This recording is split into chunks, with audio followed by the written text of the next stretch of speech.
I have now known Gregory for a number of years, and the thing that impresses me the most about him is the fact that he truly tries to make the world that we live in a better place in so many different ways. Gregory has this superhero trait that his superhero trait is that he doesn't think there's anything he can't do. When he wanted to move back here, he came to see me to say, this is where I want to raise my family. This is where I was raised. It's a great place. And what he did was move back and make it better. And if you can look at somebody and say, you've actually made a difference here, that's an amazing thing to be able to say to anybody. The greatest asset that Gregory possesses is his vision. He has the ability to be able to see things that are bigger and larger and greater than I think many of us imagine possible, and manages to be able to relate them to you in a way that allows you to see them to actually be something that could be possible. He can take very boring topics like venture capital and make it fun and interesting and stimulating. I think Gregory's unique contribution to the world is that he doesn't see problems, he sees opportunities.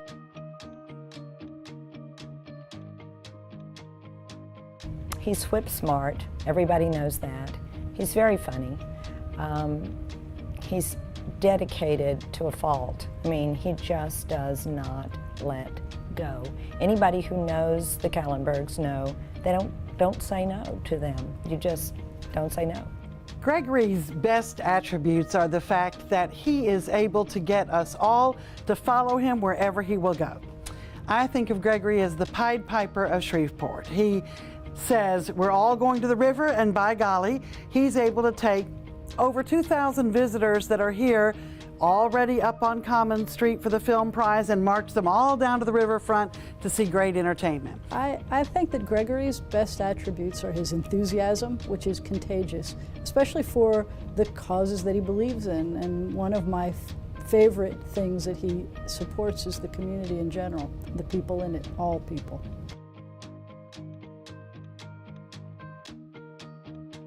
Gregory and his employees, I think that his leadership is a laid-back kind of a style that is part of what makes it so wonderful to work with him.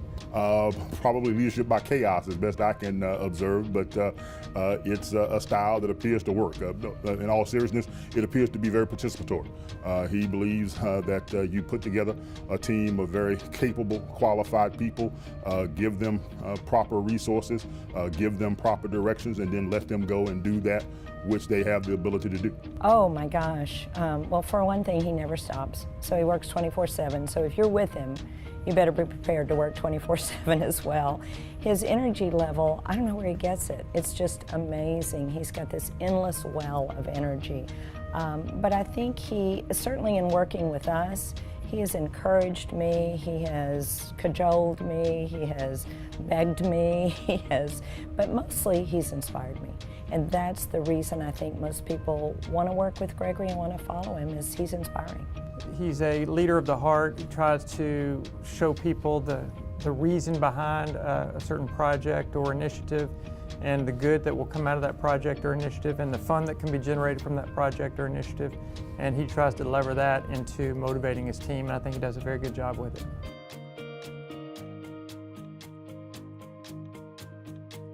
What I've noticed about Gregory as a husband and father is his family is with him. Willingly or not, his family is with him. I have seen Tobias and Daisy on many a shoot, many a prize opportunity, and of course Heidi is always there as well. He is so willing to go the extra mile with his kids. If my son likes comic books and video games and computer games, and Gregory gets into it. He reads the comic books, he buys the comic books, he plays the games. My daughter and I both ride horses, and I know he doesn't know a whole lot about it, and it's not his thing, and he's really not all that interested in it, but he supports it and encourages it. Well, he's totally dedicated to Heidi, has been as long as I've known him, other than when we were little kids. We knew each other when we were little and then met again as adults, and he's a dedicated husband and a dedicated father. I often describe Shreveport as Dreamport. I didn't come up with the term, but it's something I believe very deeply in. And what is amazing about Shreveport and Bossier and Northwest Louisiana is that it is tabula rasa. The great thing about this area is that it is what you want to make it. It doesn't mean that it's going to give you everything. It means you have to pick up a shovel. It means you have to dig a ditch. You have to work hard and make it into an incredible city. And that is something that I have focused intensely on, mostly for selfish purposes. I mean, I want Shreveport to be an amazing city because I want my children to move back. I want it to be a great city because I want the friends and the people that I've connected with to be successful and help build it into a bigger and better city. What I'm trying to do personally to make Shreveport into a better city, I mean, it really is offering up these wacky contests, you know, whether it be making a film here or allowing an entrepreneur to come here and connect with our resources and our investment capital.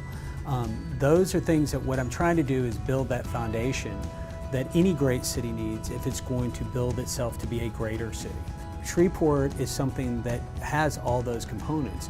It's just a question of turning on those components and then energizing them to a point where they grow and they become something that is tactile or can be sort of connected with by some of these people who have left. So it's always in my sights that Shreveport, Dreamport, whatever you want to call it, is going to be a great city, but we're all going to have to stick our hands into it and build it the way we want it to be. If you look at why we're here and what we're celebrating with junior achievement, I mean, remember that this thing is run by volunteers. And I got to tell you, as someone who runs a nonprofit, volunteers are our lifeblood. So I think that however anyone out there can sort of participate and help junior achievement achieve its goals, it's certainly a worthy cause. One thing that I really love about Gregory is not just what he's done in this community, but who he is, the kind of person he is. I admire that sparkling wit. I admire that fierce heart that's Gregory Kallenberg. He truly is so sweet and so kind-hearted. Gregory chose to come back home, to bring his wife, to bring his children, to come back here, to set down roots, to make this his home, and to, more than that, make it a better place. There's no greater expression of love and commitment that anyone can make to their fellow citizens than what he's done. What a joy he is to be around. I can't imagine anybody being involved in a project that he has put his heart into who would not be totally absorbed into it as well. He's not that sense of formality or decorum. When he says, I am the prize, you are the prize, we are the prize, he means it. And it is within that deep sincerity of we are that I think he makes Shreveport is. Shreveport is cool. Shreveport is hip. Shreveport is the prize. And again, so much more than the film prize now. But really, Shreveport is, in its own weird, growing way, Shreveport is Gregory Kallenberg. We're all right there with him.